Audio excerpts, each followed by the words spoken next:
Hıdırlayan Gidek elim uzatsam ellerine, senin ellerin yerine, göz yaşım damar ellerime. Her gidek o yolumda, her seherde yüreğimi dinlemde diyen yali sinirden koyup gittin bu yerde. Beni dar etmedin mi?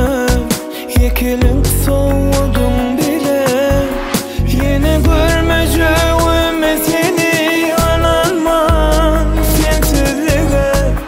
Yüzünü görmem bir bağım, bana sensiz hasret.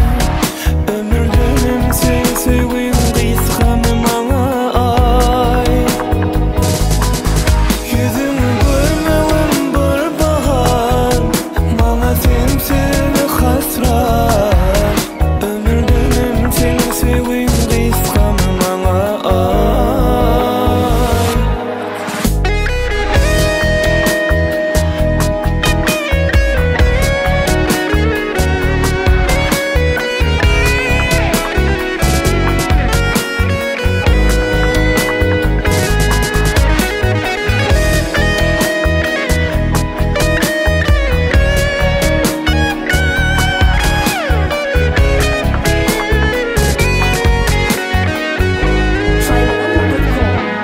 Seni küsen yürür, sensizlik ederim.